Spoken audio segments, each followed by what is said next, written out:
BNP আবারও সাফ জানিয়ে দিল আওয়ামী লীগকে তারা চায়। আমরা এর প্রতিবাদ করব, জবাব দেব। দর্শক, দুইজনের দুইটা বক্তব্য বিশ্লেষণ করব। একটা টক শোতে বিএনপি নেত্রী ব্যারিস্টার রুমিন ফারহানার একটা বক্তব্য আর মির্জা ফখরুল ইসলাম আলমগীর একটা সাক্ষাৎ। যদিও এটা নতুন কিছু নয়, আগেও বিএনপি তাদের স্ট্যান্স জানিয়ে দিয়েছে, আবারও জানিয়ে দিল কোন দলকে বাদ নয়, অংশগ্রহণমূলক রাজনীতিতে বিশ্বাস করি মির্জা ফখরুল ইসলাম আলমগীর। এখন কোন দলকে বাদ নয়, এখন কোন দল কার এত বোঝে? অন্য কোন দলকে তো আর বাদ দেওয়ার কথা বলছে না, বেসিক্যালি আওয়ামী লীগকে বাদ দেওয়ার কথা বলছে। তো বিএনপি একটু আগ বাড়িয়ে বললো যে আওয়ামী লীগকে তো বাদ দেওয়া যাবে না, আওয়ামী লীগের মিত্র দ্বারা 14 দল তাদেরকেও বাদ দেওয়া যাবে না, জাতীয় পার্টিকেও বাদ দেওয়া যাবে না, জাসদ অমুক তমুক ওয়ার্কার্স পার্টি কাউকে বাদ দেওয়া যাবে না। কোন দলকে বাদ দেওয়ার নীতিতে বিএনপি বিশ্বাস করে না। এটা তারা কি বোঝা যায়? বিএনপি সাফ জানিয়ে দিয়েছে তারা আওয়ামী লীগকে চাই। রুমিন ফারহানা একটা বক্তব্য আপনারা শুনেছেন, কি সুন্দর যুক্তি, টকশোতে যুক্তি দিচ্ছে। মানে আওয়ামী লীগ টকশোতে যে নেই, পত্রিকাগুলোতে যে কলাম লিখতে পারছে না, কোনো সমস্যা নেই। আওয়ামী লীগের সব রোল বিএনপি প্লে করছে, আওয়ামী লীগের অভাব বিএনপি পূরণ করে দিচ্ছে, আওয়ামী লীগের শূন্যস্থান বিএনপি পূরণ করে দিচ্ছে, নো প্রবলেম।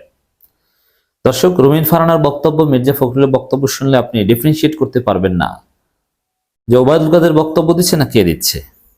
আপনারা দেখেছেন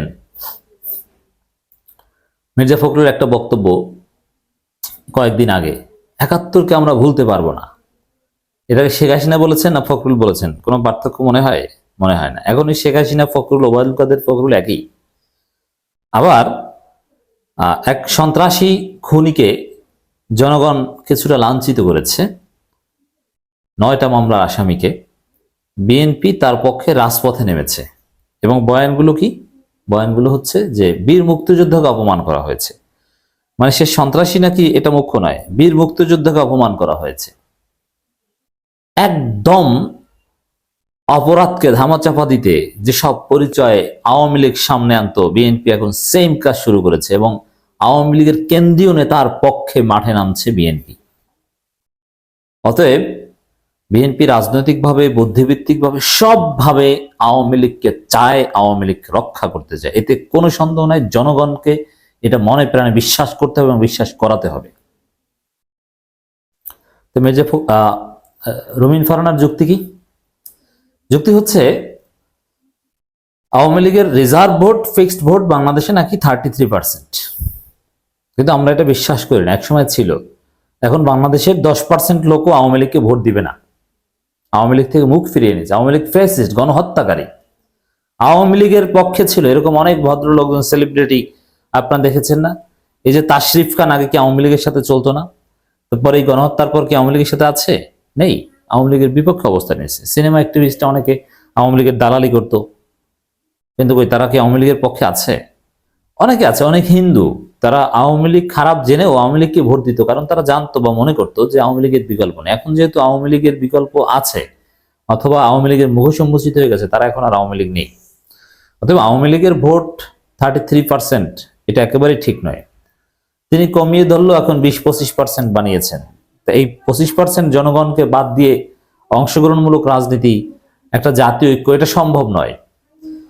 এটা রুমিন ফারহানা বলছেন। রুমিন ফারহানার বক্তব্য স্পষ্টত প্রমাণ করে আওয়ামী লীগকে শুধু নির্বাচনে অংশগ্রহণ করতে দেয়া নয়, আওয়ামী লীগকে সব জায়গায় রাখতে হবে, আওয়ামী লীগকে জাতীয় ঐক্যে রাখতে হবে, আওয়ামী লীগের সাথে মিশতে হবে, চলতে হবে, খেতে হবে, সোশ্যাল ইন্টারেকশন করতে হবে। এবং প্রধান উপদেষ্টা বা নির্বাচন কমিশন যদি কোনো বৈঠক করে, সেখানে এই 25%, কমপক্ষে 25%-এর প্রতিনিধিত্বকারী আওয়ামী লীগকে বৈঠকে দাওয়াত দিতে হবে। এটা হচ্ছে রুমিন ফারহানার বক্তব্যের তাৎপর্য। অতএব বিএনপি কিভাবে, কতটা জোরালোভাবে, কঠিনভাবে আওয়ামী লীগকে চায় বুঝতে পারছেন? তার সাফ জানিয়ে দিল, তৎপরতা শুরু করে দিয়েছে, মাঠে, বুদ্ধিভিত্তিকভাবে, টেলিভিশনে, সব জায়গায়, পত্রিকায়। মির্জা ফখরুলের বক্তব্যটা দর্শক আমরা একটু দেখি। কোন দলকে বাদ নয়, এর মানে আওয়ামী লীগ না, আপনি জাতীয় পার্টির 14 দল কাউকে বাদ দিতে পারবেন না, সব দলের সমান সুযোগ রেখে। এর মানে বিএনপি, আওয়ামী লীগ, জামাতকে সমান সুযোগ রাখতে হবে না, এটাও ঠিক না। আসলে তাদের মনের কথা হচ্ছে জামাত তো 71-এ পরাজিত শক্তি, অতএব তাদেরকে একটু কম সুযোগ দিতে হবে। আওয়ামী লীগ মুক্তিযুদ্ধের সপক্ষের শক্তি, ওবায়দুল কাদের মুক্তিযোদ্ধা, আসাদুজ্জামান কামাল মুক্তিযোদ্ধা, তাদেরকে একটু বেশি সুযোগ দিতে হবে। যাই হোক, বলছেন সমান সুযোগ, অ্যাটলিস্ট আওয়ামী লীগ বিএনপি সমান সুযোগের কথা বলছেন। অংশগ্রহণমূলক রাজনীতিতে বিশ্বাস করেন বিএনপি মহাসচিব মির্জা ফখরুল ইসলাম আলমগীর। দি ডিপ্লোম্যাট ম্যাগাজিনকে দেয়া এক দীর্ঘ সাক্ষাৎকারে তিনি কথা বলেন। সাবেক আন্তর্জাতিক সম্প্রদায়কে জানিয়ে দিচ্ছে বিএনপি যে তারা আওয়ামী লীগকে চায়। সাবেক প্রধানমন্ত্রী শেখ হাসিনা ও তার দল আওয়ামী লীগকে বর্ণনা করা হয় ফেসিস্ট হিসাবে। অন্যদিকে তাদের পতনে বাংলাদেশ সবচেয়ে জনপ্রিয় একক বৃহত্তর রাজনৈতিক দল হিসেবে আবির্ভূত হয়েছে বাংলাদেশ জাতীয়তাবাদী দল। এখন আর এই একক বৃহত্তর এইসব চলে না, নেই। ব্যাপকভাবে ধারণা করা হয় আগামী জাতীয় সংসদ নির্বাচনে একক সংখ্যাগরিষ্ঠতা অর্জন করবে দলটি। বিএনপির অন্যতম সিনিয়র নেতা মির্জা ফখরুল ইসলাম আলমগীর 2011 সাল থেকে ভারপ্রাপ্ত মহাসচিব হিসেবে দায়িত্ব পালন করলেও 2016 সাল থেকে দলের মহাসচিব হিসেবে দায়িত্ব পালন করেন। আমি তো মহাসচিব মনে হয়, এমিরেটাস মহাসচিব। 2001 থেকে 2006 সাল পর্যন্ত বিএনপি নেতৃত্বাধীন সর্বশেষ সরকারের মেয়াদে তিনি মন্ত্রী পরিষদের সদস্য ছিলেন। বাংলাদেশের রাজনীতি ব্যতিক্রমী নেতাদের মধ্যে তিনি অন্যতম।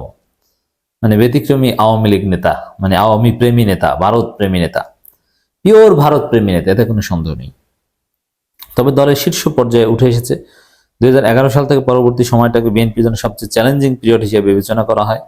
দলটির ভারপ্রাপ্ত চেয়ারম্যান তারেক রহমান বর্তমান বসবাস লন্ডনে। এই সময় বিএনপি শীর্ষ হিসেবে বাংলাদেশের রাজপথে সক্রিয় ভূমিকা পালন করেন। তিনি নানান বিষয়ে কথা বলছেন। দর্শক, এই মির্জা ফখরুল ইসলাম আলমগীর এখন আওয়ামী লীগকে পুনর্বাসনের দায়িত্ব নিয়েছেন। এই সংক্ষিপ্ত বক্তব্য থেকেই আমরা কনক্লুশনে যেতে পারি, বিএনপি জোরালোভাবে, কঠিনভাবে আওয়ামী লীগকে পাশে চায়, ঘটনা শুরু হয়ে গিয়েছে।